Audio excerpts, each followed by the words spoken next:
I very much regret that this has happened, because there is no case whatsoever for finding Ken Livingstone guilty of anti-Semitism or anything related to it. The judgment of the National Constitutional Committee that he brought the party into disrepute was mistaken. It is the judgment of the National Constitutional Committee that Ken Livingstone is guilty that has brought the party into disrepute. Ken Livingstone has been consistently a very consistent opponent of racism and anti-Semitism. During his tenure at the town hall, he gave a lot of space to minority communities, including Jewish organizations. Also, he is personally, I know personally close to some Jews. He is the last person to be labeled anti-Semitic. What has happened is that people have used the accusation of anti-Semitism as a political weapon, as a hammer, to hit those people with whose view they disagree. Now this is very, very bad indeed. Those of us who have lost friends and relations in the Holocaust, and who in any case aghast at this horrible crime at humanity, are deeply hurt if their fate is used for this purpose.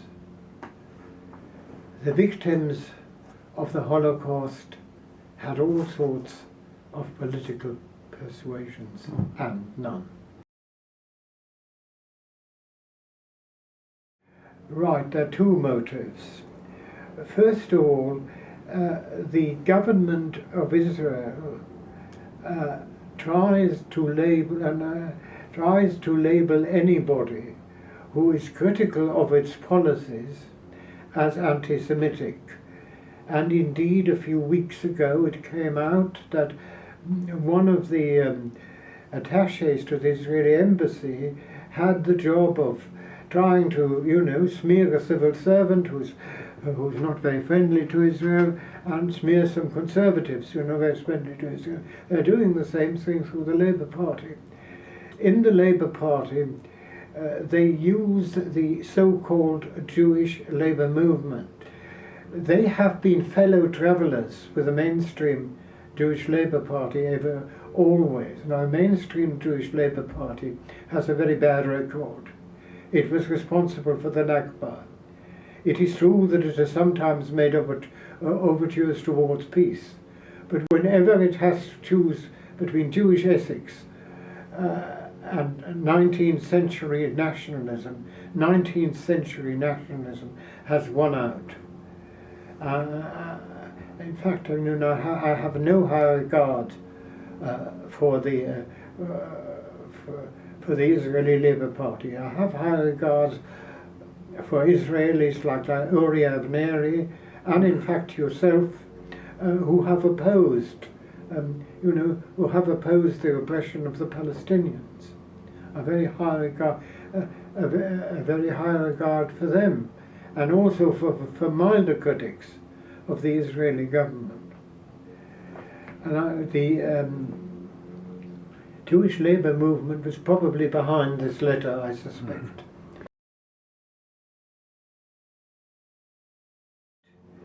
They have been a ruthless opponent of Jeremy Corbyn. They have ruthlessly sided with his opponents in the Labour Party.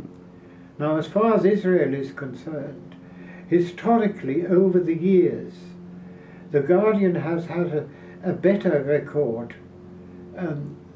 on, you know, on promoting Palestinian rights than some of its rivals. But, you know, as soon as that issue, you could use that issue to hit Jeremy, it's used. Even if in the next column they take a better approach, you know what I mean? They use anything to smear Jeremy Corbyn and smear him as anti-Semitic. And the attack on Livingstone is in fact part of that.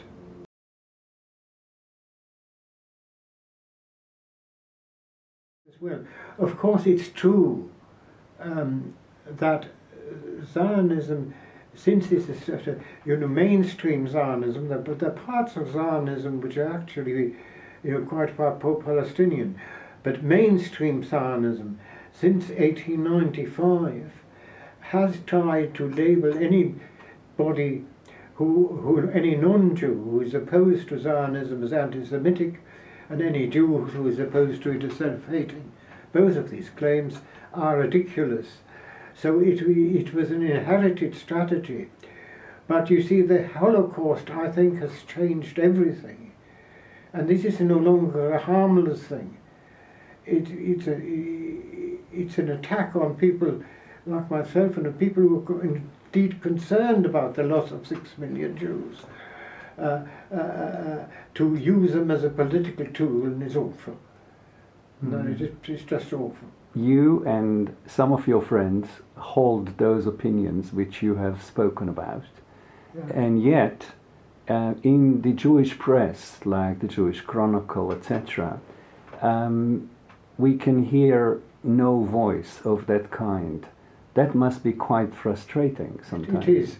Mind you, a few weeks ago the Jewish Chronicle did publish an advert, which I've got in my pocket actually, you know, of people, I think you signed it as well, supporting Resolution 2335 by the UN. And of late, because it's critical of the of some of the legislation of the Israeli government, they've actually published last week an article by the Holocaust expert Professor Yehuda Bauer, who says that free speech in Israel is in danger, you know what I mean?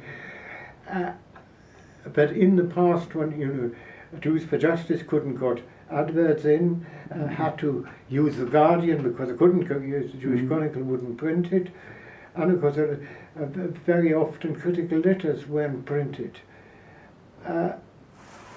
Again, one has to realize that two things come together. One is the trend of things which I've already described, and the other thing is that whatever fate it has, its Jewish Chronicle was originally established in the 1890s, or rather taken over in the 1890s, in order to propagate Zionism, not just as a Jewish newspaper.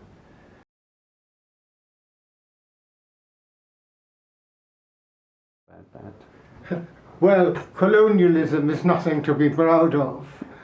And the Balfour Declaration and the Sykes-Picot Agreement, I mean, let's take them together, were aspects, they're mutually contradictory in parts, of course, but they were aspects of colonialism.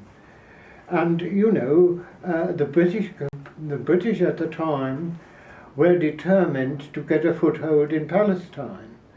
They thought that supporting the Zionist project would be a good way to do it, simply because President Wilson didn't want any new colonies, mind you. He didn't break with a colonial policy in South America. That's a separate thing. He didn't want any new colonies. You know, that you could be trusted, and they said they could be trusted with a mandate if they were going to foster a Jewish settlement in Palestine.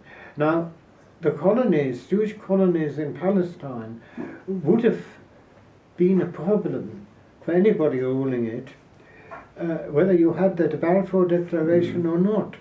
But of course, the fact that you had the Balfour Declaration made the conflict worse. You then got you got the Arab Revolt, and afterwards there were modifications of British policy, and so on and so forth. Now you have got a position where you have got a Tory government which is under pressure under various things. They also have a doctrine that colonialism is, although it's in the past, is something to be proud of. And I'm afraid Mrs. May is just being, in that context, Mrs. May is just being opportunist. But I mean, the Balfour Declaration is nothing to be proud of. Balfour, as I say, if it hadn't occurred, there would still have been a problem, but the problem would have been solvable.